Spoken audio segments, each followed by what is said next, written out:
Ladies and gentlemen, thanks for coming back to the Dollars and Senseless podcast with me, Adam Smith. I invite you to step into the world of personal financial journeys. Join me as we embark on a captivating exploration of money management, successes, setbacks, and everything in between. Our mission is simple: to amplify real voices and real experiences from individuals across all walks of life.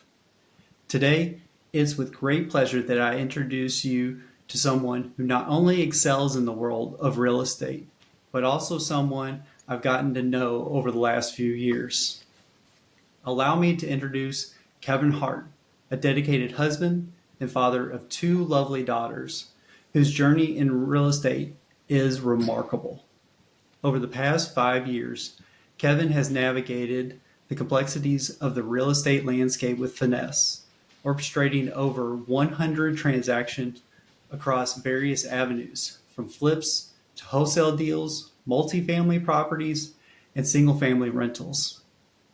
As a realtor, Kevin also helps investors find great rental properties in the Louisville, Kentucky market. Yet, amidst his professional achievements, Kevin remains grounded in the values of camaraderie and collaboration, leveraging his network of friends and partners to scale his operations with integrity and purpose. Welcome to Dollars and Senseless, Kevin. Awesome. Thanks for having me on, Adam. Yeah, appreciate you coming on. Yeah, it's been great. Well, Kevin, we met, back in 2021. I was going back through some messages, and, it's been crazy that it's been 3 years that we've gotten to know each other. But I know a little bit about yourself, but I give you a chance to talk a little bit about yourself to the audience. Yeah, for sure. And just go back to when we met. It's been really cool to see how far you've come along and how far I've come along just in a few short years. It's one of the cool things about the real estate community here in Louisville is meeting everyone on the ground floor, and a few years later, everyone's got multiple properties and done hundreds of deals. It's pretty cool. Yeah. But my background is I come from sales. Got an accounting and finance degree from UK. I quickly learned that corporate life wasn't for me. So in my 20s, I moved over to State Farm and got into insurance sales, which again didn't love insurance sales, but for my personality, for kind of bring the extrovert out of an introvert, it really helped me kind of get out there and learn to talk to people and learn how to sell and take rejection, which all leads into, very successful real estate careers, being able to take rejection every day. But did State Farm sales for about 5 years, came to Louisville, opened up my own shop. Again, was doing well on the sales side, but realized I'm not an HR manager and I'm not good at managing employees. So I was getting pretty burnt out running the insurance shop as well. And I'd always had this dream to get into real estate. And that came from early on in college, seeing my landlords collect $500, check of rent from each of me and my roommates. And this was a duplex with 5 bedrooms on each side. So they were collecting $500 from 10 people every month on this one property. And so years later, I kind of just thought back to that and was like, it's finally time to get into real estate. I've been through accounting career, which I hated. I've been through sales with insurance, which I was getting burnt out on. So eventually, early 2019, kind of told my wife, "Hey, I'm gonna go flip this house. If it works out, let's see how it goes, and we'll keep going. If it doesn't, then I'll put my head down and go back to insurance sales or find something else I can be good at." But luckily, we bought that first house. It went really well. Made $30,000 on that first flip, and it's just kind of grown from there to, going from flipping to growing a wholesaling business to getting my real estate license back in 2022 to now owning 20 rentals and doing 10, 12 flips a year and 20, 30 wholesale deals a year, and just trying to scale that business and turn it into a legitimate business instead of just a solo, business. Yeah. No, and I've gotten to see a lot of that as we've gone through. I mean, the conversations that you and I have had and being part of some of the deals that we've done. I've done some stuff with you personally, and then I've also, bought on a professional side as well. I have been in the same business my whole career. I mean, I'm 20 years into a government job, and to talk to someone like yourself who's gone from one place to another, not because you're jumping from one place to another, but you're just seeing what do you like and how does it transition you from one place to the next, and how you've continued to take those lessons from one place to another one. I think is something that a lot of people get scared of doing, and so I'd love to just kind of see what you have to say about going from one position to the next, and your mindset, like how did you feel going from one job to the next? Yeah, and it's always a scary thing. I've always been a risk taker, so I'm happy to take on risk if I feel like it's going to pay off at some point. But I read a book years ago. It might have been in college. I wish I knew what book it was, but it was pretty much find happiness in what you're doing, and the money will follow. And that's how I've tried to live my career. In college, I really enjoyed my accounting classes, but then when I got to the real world, realized sitting in a cubicle for the next 20 years just wasn't going to work for me. Um, I figured out I really like sales. I like meeting people and getting out and talking to folks. And so State Farm was a great training process for me and learning all that. But then I realized selling insurance policies where you're making nickels every time you make a sale, and it takes forever to really build up real wealth, also wasn't for me. So it's just been a matter of kind of from jumping from career to career, figuring out what's been best, taking on the risk and kind of just trusting the process that where I'm going is going to work out. And luckily it did. And then it really helps to have a supportive spouse as well. So that's a lot of people ask me the question how I jumped into real estate so quickly and how I went full time in it. And I tell them, hey, it really helps that I have a wife that's a nurse that has a stable W-2 so that I can go out and take some of these bigger risks and, fingers crossed they paid off. And luckily they did. I've heard it a few different times, and I wish I knew exactly who said it before. But I always talk about your the biggest choice, the best choice that you can make is the spouse that you have. That's the one that helps catapult you or could potentially sidetrack you. And so I'm glad to hear that your spouse has been supportive in what you're doing and allowed you to take those risks. Yeah, it's And been a roller coaster for sure. And the fact that she can stick around and be supportive during it, it's just kind of showed the strength of our marriage. Because obviously, when I come to her and tell her, "Hey, I'm leaving State Farm, and this is something that we just tried to build up over the past 2 years, and we spent money on," and she's kind of like, "What the heck are you doing? You're gonna close all this up and then go start some new venture?" Like, so to the outside person, it looks like I'm just jumping around from career to career, but luckily, I had a plan, it worked out, and now we can look back and laugh about it. yeah, and that's the great part about it is that now you can laugh about it. But I know during the middle of it, you're probably stressed out, and Oh yeah. both of you are probably going through a ton of different emotions. And I think that when you're trying to talk to your spouse and trying to get them on board with it, it's just having that open communication and telling them this is what you know this is what we're going to potentially do. This is potentially the risks. Here's the rewards at the same time, and just being open and honest about that kind of those kinds of transitions. Yeah, a big part is just kind of being open, like why I was even trying to do that. Like, what was the goal? What's the end goal in mind? And that's where having open communication of, hey, if we want to both be financially free by our mid 30s or even by age 40, like this is why we're doing it. This is why we're buying rentals. This is why we're flipping houses. And, that's paying me large sums of money a lot much quicker than selling 200 insurance policies each month and trying to grind my way through that. Like, we'd much rather grind and keep flipping houses and buying rentals so that we can hit that goal of early retirement and move on and get her out of her job and be around for my kids. So you have those open communications. It kind of makes the risk taking at least make more sense. Doesn't necessarily make it easier to accept, but at least, she understood, like my family understood, this is why I'm doing this because I don't want to work till I'm 65. And whether that works or not, that's why we're doing it, and that's why we're going to keep grinding toward it.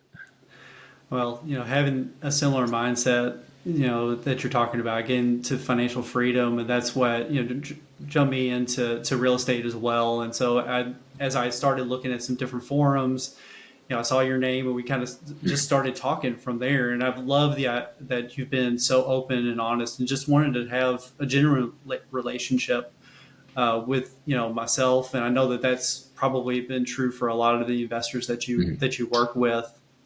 I know that a realtor is just one part of your business, but you've been doing a lot of different things inside of real estate. So it's not just been a realtor, but you've been a contractor. You've done flipping. You're now you've been doing wholesaling as well, and you're buying now and putting a lot of properties in your portfolio. And I'd just love you to talk just about how you kind of navigated through those different avenues that are in real estate.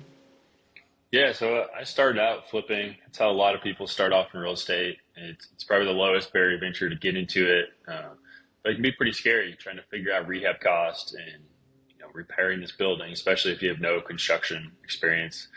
Luckily, I'm pretty handy. I come from some type of construction experience in my past. I know a little bit about houses starting out, so I was able to find a decent contractor to kind of help with those first few flips. And, each one you learn more and more about how to rehab a house, what needs to be done, what doesn't.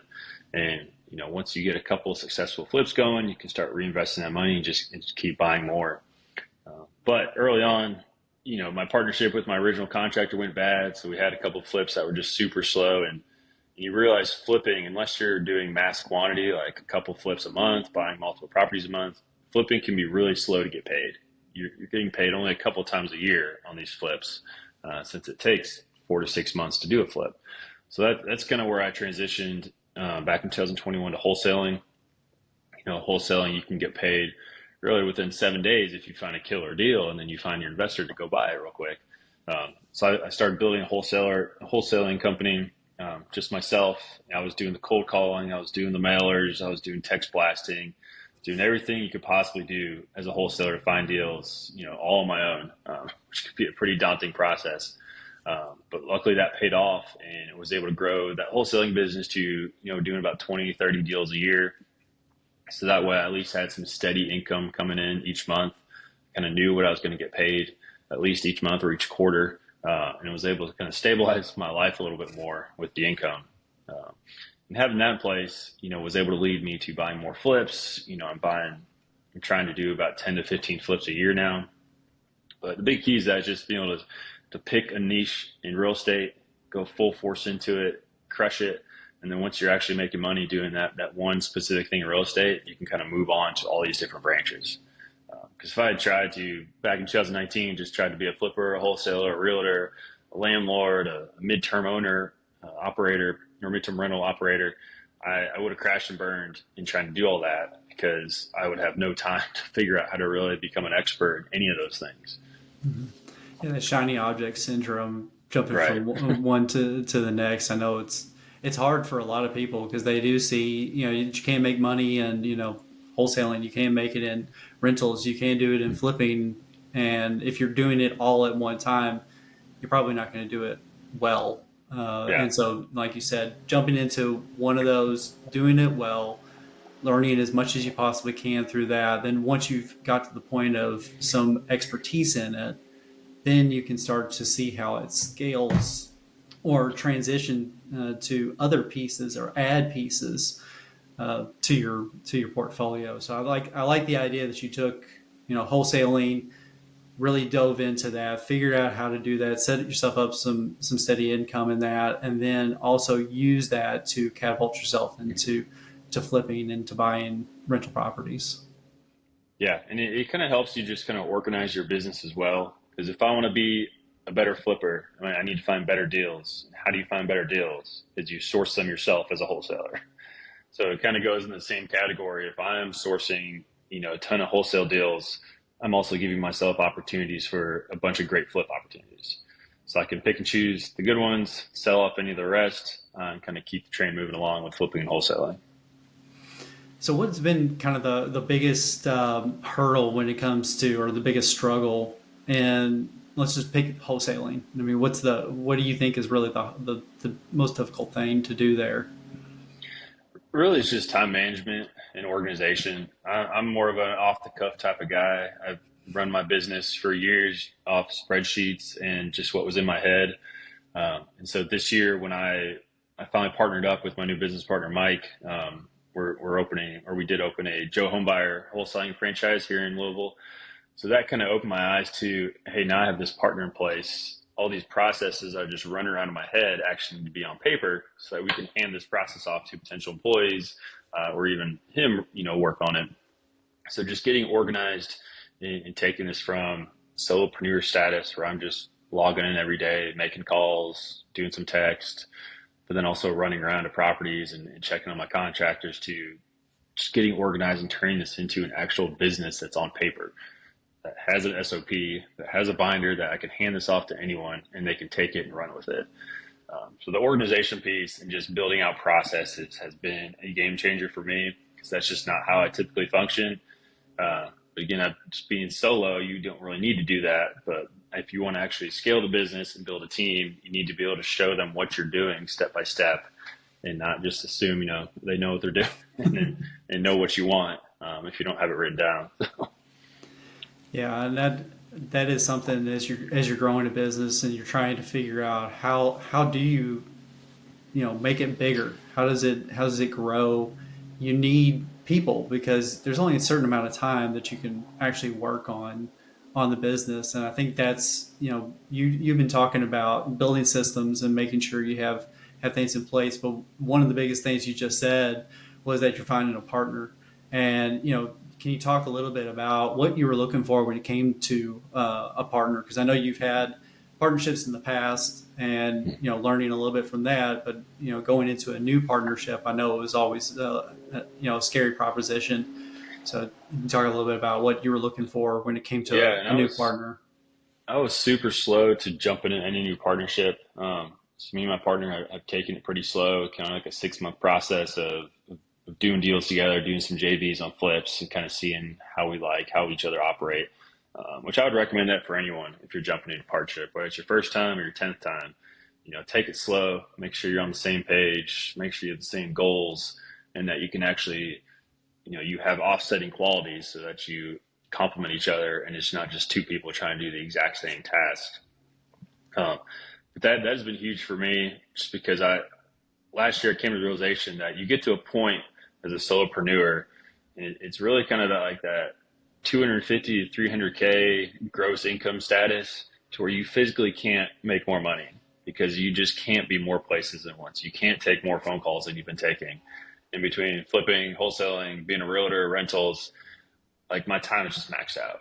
I'm trying to be a good dad, I'm trying to be a good husband as well. And you just don't physically have more time unless you're just working till midnight every night. So that last year was when I kind of realized, hey, I need to find someone that can really complement what I'm not good at, that can help me take this to the next level.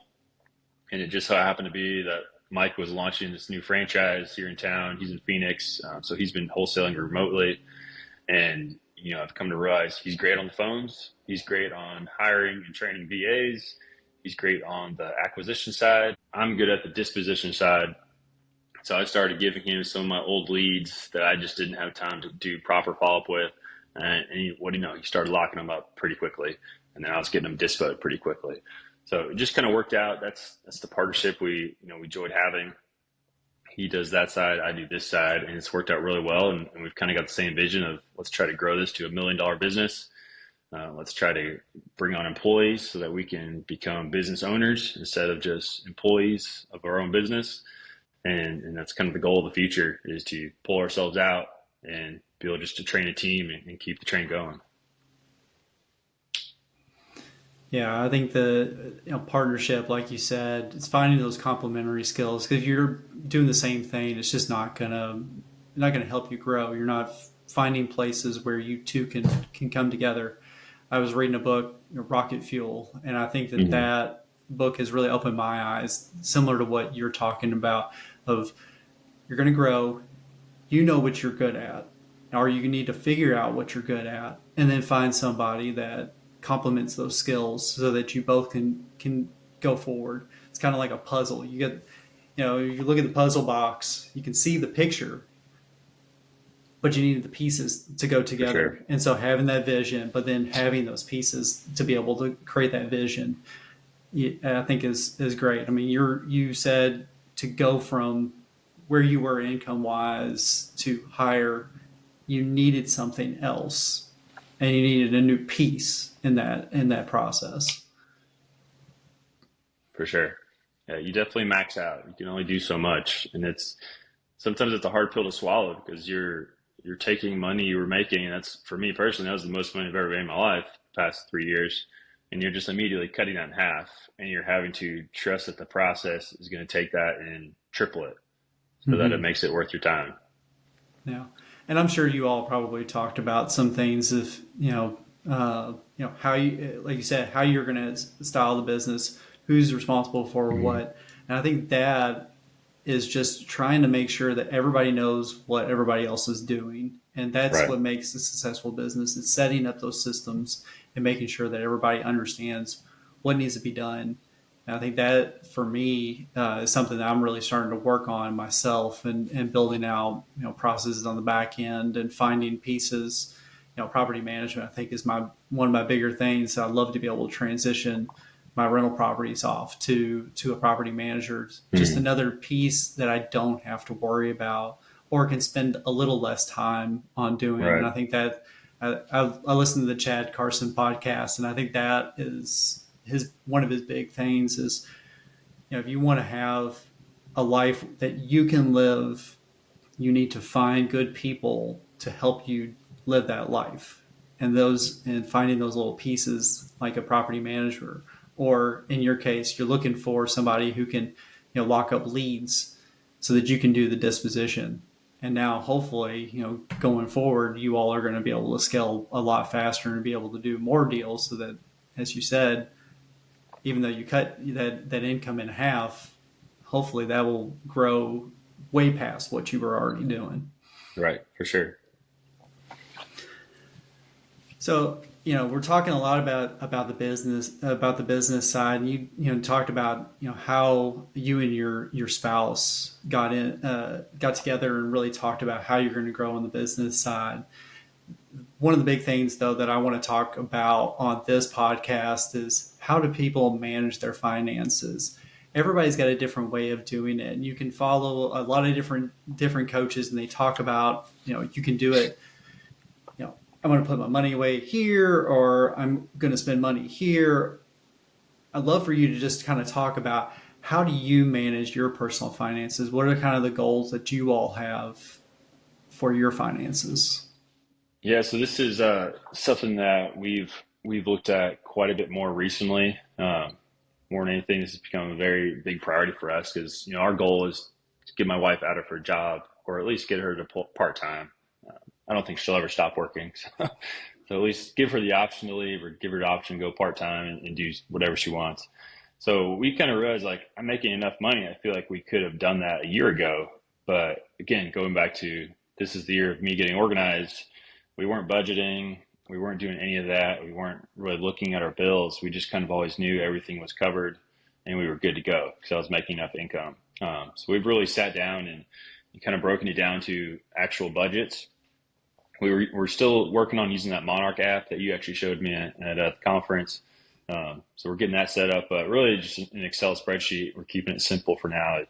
Kind of breaking it down what we're spending at the grocery, what we're spending on gas, what we're spending on truck payment, mortgage, how much we're averaging income wise each month, and just actually getting that in front of our faces so that we can kind of see, all right, if we're really going to replace her income, or even if we even need to replace her income, um, what do we need to be able to spend on? So Yeah. that's been huge, just for me, just kind of getting more organized, and for her understanding that I think we're pretty close to her being able to leave her job, and here it is on paper showing that it is very possible, and that we're not going to go broke if we go down to a one income household. Yeah. So just organization, and another thing that we've been implementing as well is the profit first strategy. I don't know if you've read that book. That On was my something my business list. partner. Yeah, it's good. You can even do the simple, like the 7 minute version that's online and get the gist of it. But we're implementing profit first into our Joe Homebuyer franchise business, my Hart Properties, which is my realtor and rental business, and at home in our personal finances, and just breaking it down to different accounts. So in essence, that's going to be we're going to have our one main account that all income flows into. We're going to have a separate account that we plug in 10%. That's just payroll that I'm getting paid every 2 weeks. We'll have another account that's 23% for our expenses that'll automatically be drawn. We have our owner's comp, which we're taking 50% of that, and that's going to be our bonus at the end of each month. So if we have a great month, we know we've got a huge check coming at the end of the month, and we've got our taxes, and then we've also got our seed account. So our seed account is something that came from another book, blanking on the names, Easy Money, Rich Life, by Bob Lochtich. I think I might have sent that to you, but our seed account is 2% of everything we make goes into the seed account, and that's kind of our charitable giving or fun account. So whether that's we're using that on a vacation or we're using that because we just feel drawn to go help someone fix their car or give it to an organization, we're making sure we're kind of giving back with some of that. But breaking it down to those accounts that we know exactly where our money's going is just become super beneficial to know that we're moving in the right direction. Our savings account's still growing, our retirement accounts are still growing, and that we're covering all our daily expenses.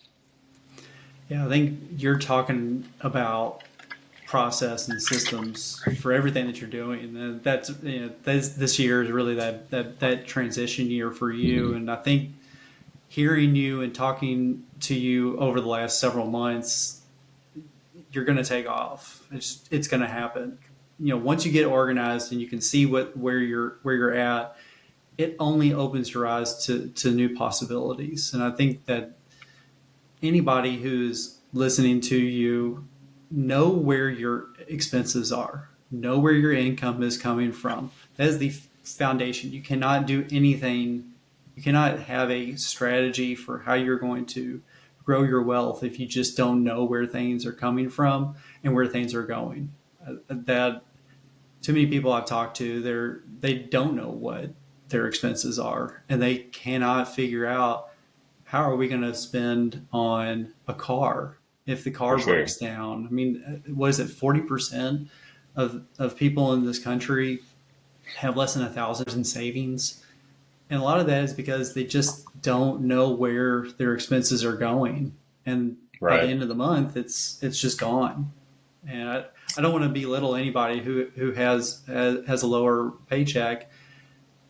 At the same time, it happens to anybody in any income bucket. They get to a point where the lifestyle creeps up and they get to a point where they're still spending that paycheck and they still don't have real wealth that they can do the things that you're talking about, being financially free, being able to allow yourself and your wife to be able to step away from a full-time job and do the things, whether it's work, doing fun things like being in real estate or working or doing other things with your time.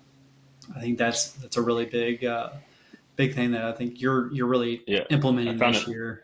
I found it funny. Well, you mentioned the savings account. Like it is super sad that most people just don't have the money because our financial literacy is so low and it's just not taught in schools. But me and my wife first started dating, and we were getting ready to get married and combine our finances. She thought she was like broke and she had like 30,000 in her savings. And this is like mid-20s. And I'm over here with about $1,000 in my savings, looking at her like she's the richest person in the world. And she's looking at me like she's broke. But she came from a background that was taught to save and to taught how to handle money a little more. I came from a background where it was spend, spend, spend. So my 20s, I kind of had to teach myself how to actually build some income and build some savings. But that financial literacy part, it's a great thing you're doing this podcast. And it's something eventually down the line I'd like to be able to give back and actually maybe go teach some financial literacy, whether that's in high schools or colleges. It just needs to be taught somewhere, and it's just not openly, there's not available options enough for people to learn it. Where did you come about your financial literacy? I mean, what a couple of things that might have popped in your head or things that came across your desk that just said, okay, this is going to help me move along? Yeah, it really goes back to so my high school, I went to a private high school. I was blessed. My parents worked 2 jobs to be able to send me to a private school. And they taught us Dave Ramsey our senior year, which I have a love-hate relationship with Dave Ramsey now. But if you're, assuming you're not a real estate investor and you're taking loans for mortgages and and taking risks to grow a business. If you're just the average American with a W-2, his principles of the debt snowball and getting out of debt and, providing an emergency fund and providing, savings for the future is a great thing to build on. So his 7 steps to get out of debt, the debt snowball, and just trying to use cash as much as possible and not taking out car loans that are at 18% and buying houses you can't afford the mortgage on. That's kind of what jump started me at a young age. I kind of restarted listening to his radio show back when I was accountant in my early 20s, and that kind of got me back on the right path to start saving and put that emergency fund together. But that I think that's a great starting point for anyone. If you're struggling with finances, is go through the Dave Ramsey, course, learn that, take what you can from it. But then you do get a point like us where I don't necessarily agree with everything he says, because if you really want to grow a business, you're taking on debt, but that's good debt. So just more but you're keep the right. consumer debt to a low level. Yeah, I mean, you're right. Dave Ramsey does provide a good strategy for somebody who is struggling paycheck to paycheck and just trying to figure out, okay, if the car does break down, what am I going to do? Or if something were to happen, they can't work. I mean, you're talking about you were in insurance and 100%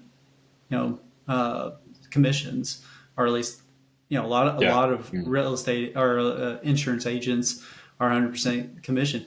If you got hurt and couldn't work and couldn't provide for your family, I mean, where do you pull your money from? And I think that is really difficult for a lot of people. Like we said, 40% of Americans don't have $1,000 in savings. That'd be Right. really difficult if the car breaks down or they've got a medical expense. And that's really why I am doing this podcast. And I hope that your story and those that are talking on this podcast can show that you don't have to come from any particular place to grow your wealth and to get yourself to a position where you are financially independent.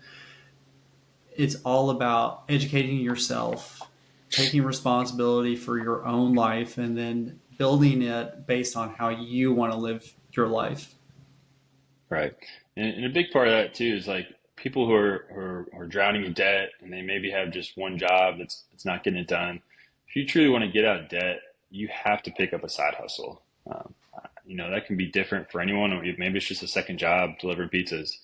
Like in my early 20s, I was really big into woodwork. So I was building furniture and I was building and selling probably 2 tables a month. And that's what paid my mortgage every single month, probably for about 18 months straight, until I, took on a different venture with State Farm and just didn't have time. But when you're young and you don't have savings and you're trying to build up or you're just trying to pay off debt, you got to go above and beyond if you're really going to try to hit that goal. You can't just sit at your job and expect that it's magically going to go away. Yeah. So what else is on the horizon for you all? Do you got any big ventures planned, or is it just continuing to scale the business?